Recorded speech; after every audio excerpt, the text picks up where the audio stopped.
Hello hi friends, मैं आपकी friend अपने चैनल में आप सभी का स्वागत करती हूँ। जैसे कि आप लोग देख रहे हैं कि आज हम लोग करने वाले हैं फ्यूचर टेंस। फ्यूचर टेंस का फर्स्ट पार्ट जो है आप देख रहे हैं, first part future indefinite tense, इसको मैंने कंप्लीट करवा दिया मेरी लास्ट वीडियो में, आप लोग चेक कर सकते हैं। मैंने फ्यूचर इंडेफिनिट टेंस कंप्लीट किया है और आज हम करने वाले हैं फ्यूचर कंटिन्यूअस टेंस। क्या करने वाले हैं फ्रेंड्स? Future continuous tense. अगर आप लोगों को इस टेंस में कुछ भी प्रॉब्लम होगा, कुछ समझ में ना आए, तो आप लोग लास्ट टेंस एक बार चेक कीजिए, क्योंकि जब भी हम कुछ स्टडी कर रहे हो, बाई चांस हमें बीच में से कुछ समझ में नहीं आता, तो हम स्टार्टिंग से स्टार्ट करते हैं जहाँ से उसकी बिगनिंग होती है, तो वहाँ से हमें काफ़ी क्लियर हो जाता है चीज़ें जो हमें कुछ समझ में ना आए। ठीक है, फिर भी अगर नहीं आता तो आप लोग मुझे कमेंट कर सकते हैं फ्रेंड्स। तो स्टार्ट करते हैं। Future continuous tense. Future continuous tense का मतलब क्या आता है कि जो चीज़ हो रहा, कंटिन्यूअस का मतलब क्या है? हो रहा है, मतलब वाक्य के अंत में रहा वर्ड आ जाएगा, लग जाएगा किसी भी वाक्य के अंदर में, तो उसे बोलेंगे फ्यूचर कंटिन्यूअस टेंस। ठीक है, फ्यूचर कंटिन्यूअस टेंस। तो इसमें क्या है, वाक्य की पहचान एक बार ध्यान से देख लीजिए आप लोग कि वाक्य की पहचान क्या होती है।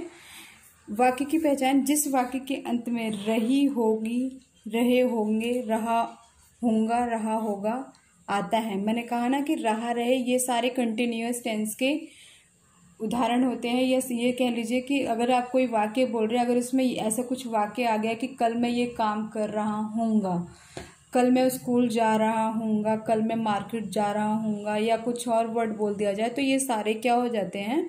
Future continuous tense. ठीक है, तो ये तो रहा मेरा वाक्य की पहचान। अब आगे हम लोग चलते हैं, आगे देखते हैं हम लोग थोड़ा सा रूल, सिंपल रूल। अगर हम सिंपल वे में किसी से बात करते हैं कि अच्छा कल ना मैं ना डीमार्ट जा रहा हूँगा, कल मैं इस समय डीमार्ट जा रहा हूँगा, कल मैं इस समय मॉल जा रहा हूँगा, या कल मैं ये काम कर रहा हूँगा, कल मैं तैरूँगा, ये सारे वर्ड्स हैं जो जितने भी फ्यूचर कंटिन्यूअस टेंस के अंदर आते हैं। ठीक है, तो इसका रूल क्या होता है? सब्जेक्ट जो होता है, और सब्जेक्ट में मैं एक चीज़ आपको क्लियर कर देती हूँ फ्रेंड्स। सब्जेक्ट में देखिए आई और वी, ये जो मैं यहाँ पे एक छोटा सा लिख देती हूँ, आई और वी, आई और वी, इसके साथ मैंने आपको फ्यूचर इंडेफिनिट टेंस में भी बताया था कि आई और वी के साथ क्या लगेगा हमारा? शैल। क्या लगेगा? शैल। और कंटिन्यूअस टेंस के अंदर क्या लगता है? सेल। बी एक और वर्ड जुड़ जाता है, बी ई, ये वर्ड जुड़ जाता है, आप लोग ध्यान से देख लीजिए। ठीक है, ऐसे ही बाकी इसके अलावा जितने भी हमारे सब्जेक्ट होते हैं, जैसे सब्जेक्ट यहाँ पे मैं बता देती हूँ आपको, यू, वी, सॉरी वी नहीं, यू, दे, मैंने उसी पे कर दिया, यू, दे, शी, ही, ठीक है, इट, और भी कई वाक्य ऐसे, कई वर्ड्स ऐसे होते हैं। ठीक है ना, तो उन सब में क्या लग जाता है? क्या लगेगा फ्रेंड्स? यहाँ पे लगेगा इन सब में विल। किसका यूज़ करेंगे हम? विल वी का, क्योंकि ये कंटिन्यूअस टेंस है, इसलिए यहाँ पे हम क्या यूज़ करेंगे? विल वी का। ठीक है ना, तो इस चीज़ को ध्यान दीजिएगा। जो हमारे सब्जेक्ट है, सब्जेक्ट, हाँ, मेरे सभी फ्रेंड्स जानते होंगे कि सब्जेक्ट क्या होता है। ठीक है ना, सब्जेक्ट हम ही लोग होते हैं, या कोई थर्ड पर्सन किसी का नाम भी इसमें हम ऐड कर सकते हैं, वो सारे सब्जेक्ट ही होते हैं। ठीक है ना, तो रूल के अकॉर्डिंग सब्जेक्ट सेल बी या विल बी। ठीक है, वर्ब की फर्स्ट फॉर्म के साथ ING प्लस ऑब्जेक्ट। ठीक है, वर्ब जो भी होता है क्रिया, उसके साथ ING लग जाएगा जो भी वर्ड होगा, और साथ में ऑब्जेक्ट। ये तो है मेरा सिंपल सा रूल। अब चलिए इसकी करते हैं हम प्रैक्टिस, ताकि हमें और भी अच्छी तरीके से समझ में आ जाए। गंगू अब भीख मांग रहा होगा, इसमें क्या बोला गया है? गंगू अब भीख मांग रहा होगा। तो क्या इसकी इंग्लिश हम बनाएंगे? आप लोग भी मेरे साथ साथ ट्राई कीजिए, बनाने की कोशिश कीजिए, ताकि आप लोगों की भी प्रैक्टिस हो जाए। तो यहाँ पे क्या लिखेंगे? गंगू, गंगू बिल, मैंने बताया था गंगू सब्जेक्ट हो गया, बिल बी। गंगू एक थर्ड पर्सन है ना, तो थर्ड पर्सन के साथ क्या लगेगा? Will be. Gangu will be. अब इसमें क्या बोला गया है? भीख मांग रहा होगा। ठीक है ना, तो गंगू बिल बी बिगिंग, बिग मतलब भीख मांगना, बिगिंग यानी थर्ड फॉर्म लग जाएगा, ठीक है ना, बिगिंग नाउ, ठीक है। ऐसे ही नेक्स्ट वाक्य देखिए, मैं नदी में तैर रहा हूँगा, मैं नदी में तैर रहा हूँगा, आई।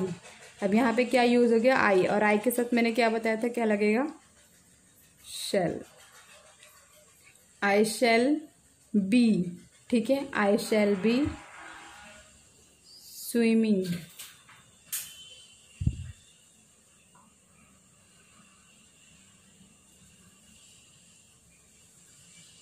स्विमिंग इन दी रिवर, बोला गया ना नदी में, नदी में, ये वर्ड देख रहे हैं ना, नदी में, इन दी रिवर, रिवर मतलब नदी, ठीक है, ये हो गया। अब नेक्स्ट वाक्य देखते हैं हम लोग।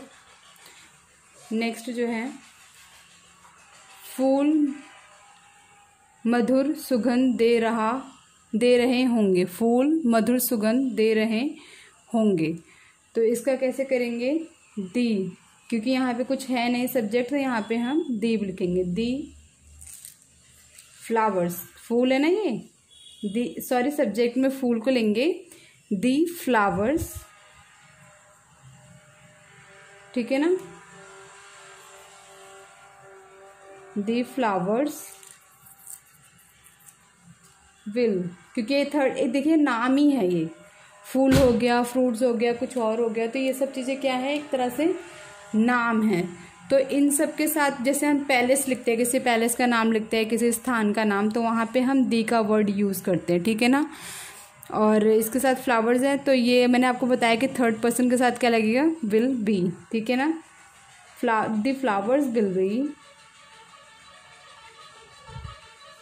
गिविंग, गिविंग यानी देना ना, गिव मतलब देना, गिविंग यानी क्या हो गया उसका, ING लग गया वर्ब के साथ, ठीक है ना, गिविंग आउट स्वीट, मधुर बोलते ना, स्वीट क्या बोलेंगे, स्मेल, ठीक है ना, स्वीट स्मेल यानी सुगंध मतलब अच्छी स्मेल, ठीक है ना, स्मेल, ठीक है। इस तरीके से होगा फ्रेंड्स, देख लीजिए ध्यान से। चलिए नेक्स्ट पे देखते हैं हम लोग। नेक्स्ट जो है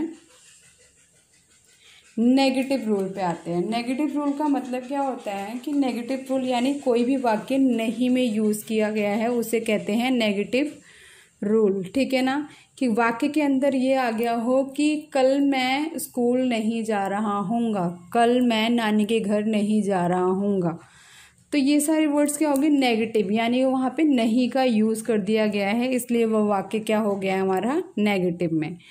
और कंटिन्यूअस टेंस आपको मैंने बता दिया, ये फ्यूचर कंटिन्यूअस टेंस है, ठीक है ना, इसलिए वाक्य के वर्ब के फर्स्ट फॉर्म के साथ ING लगता है। इस चीज़ को बार बार ही मैं बोलूँगी, ध्यान दीजिए, क्योंकि हम हमेशा गलती इसी में करते हैं। और मेन जो हमारा स्पीकिंग स्किल्स होते हैं ना, वो सब हमारे वर्ब पे डिपेंड करता है। सिर्फ हमें वर्ब सही बोलना है, स्पीकिंग आप इजीली वे में कर सकते हैं, ठीक है ना। तो इसमें क्या रूल होता है, सब्जेक्ट सेल या बिल, यहाँ पे जो नॉट है, जो हमारा बिल भी आता था या सेल भी आता था, नॉट इसके बीच में आ जाएगा, नॉट यानी नहीं, नहीं जो है इन दोनों के बीच में आ गया है, ठीक है ना। और वर्ब की फर्स्ट फॉर्म प्लस ऑब्जेक्ट, ये है हमारा रूल। एकदम सिंपल रूल है, सिंपल रूल की तरह हमने यूज़ करना है, बस नहीं की जगह पे नॉट लगा देना और नॉट हमें सेल और बी के बीच में ऐड कर देना, ठीक है ना, एकदम सिंपल रूल है। तो चलिए इसकी प्रैक्टिस कर लेते हैं। वह भूखा नहीं मर रहा होगा, वह भूखा नहीं मर रहा होगा, ही, जैसे मैंने बताया ही, वह यानी लड़का ही कोई, इसलिए हमने ही लगाया है, ही। अब बताइए इसमें क्या लगेगा, विल, ही विल, मैंने क्या बताया अभी आपको, सब्जेक्ट वी के बीच में, यहाँ पे विल भी आता है, इसके बीच में क्या लगेगा, not, he will be not be, क्या बोलेंगे, भूखा नहीं मर रहा होगा। बताइए जल्दी से, जल्दी जल्दी आप लोग भी कीजिए, ही विल बी नॉट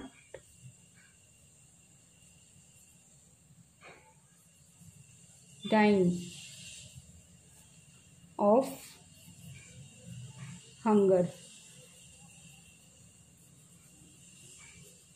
ठीक है।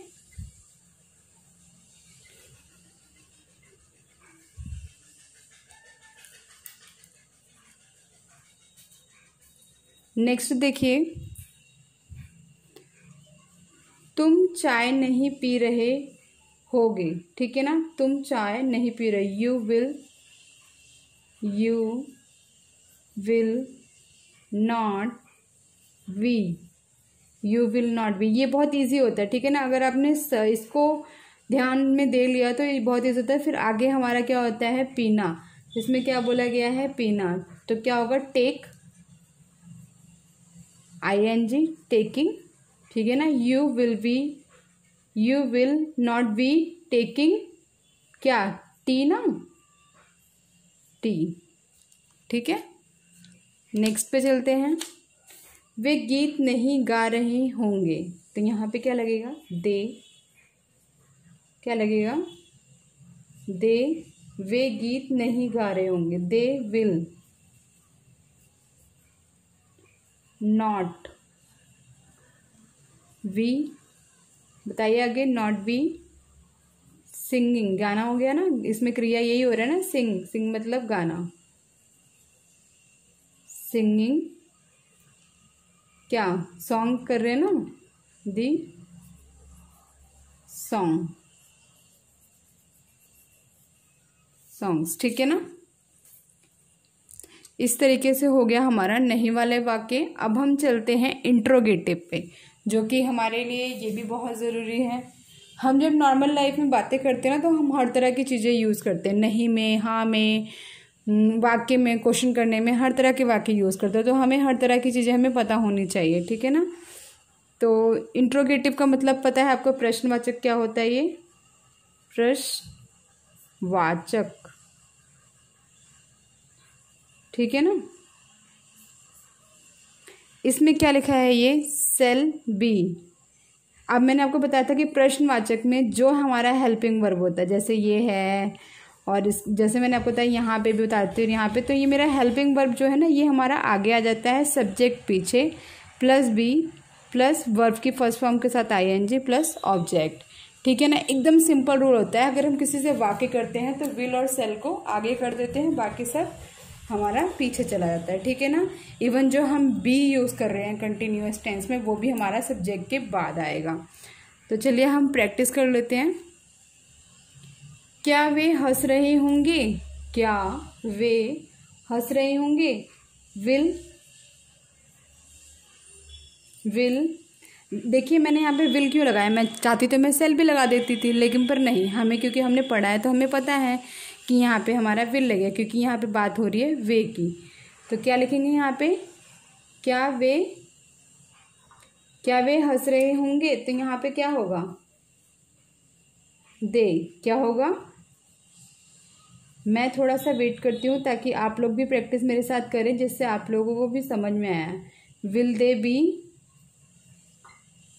मैंने बताया था ना, बी इसके बाद आएगा लाफिंग। क्या लिखेंगे, लाफिंग।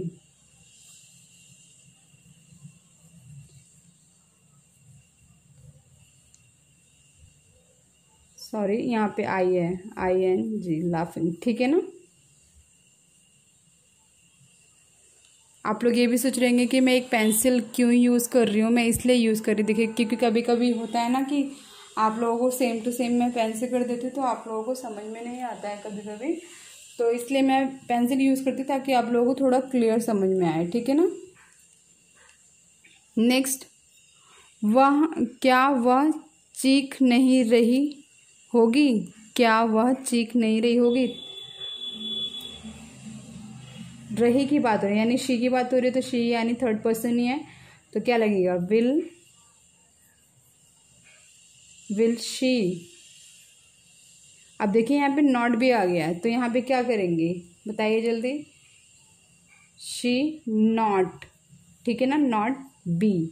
जब भी नहीं की बात आएगी, नॉट के बाद ही बी यूज करेंगे। ठीक है ना। नॉट बी क्राइंग, क्या होगा, क्राइंग। ठीक है ना। ऐसे नेक्स्ट, क्या सीता तुम्हारी सहायता कर रही होगी। अब देखिए यहाँ पे भी किसकी बात हो रही है, सीता और यू की बात हो रही है, तो दोनों के साथ क्या हम यूज करते हैं, विल।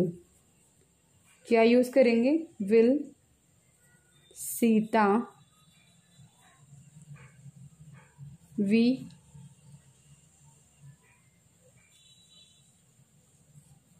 हेल्पिंग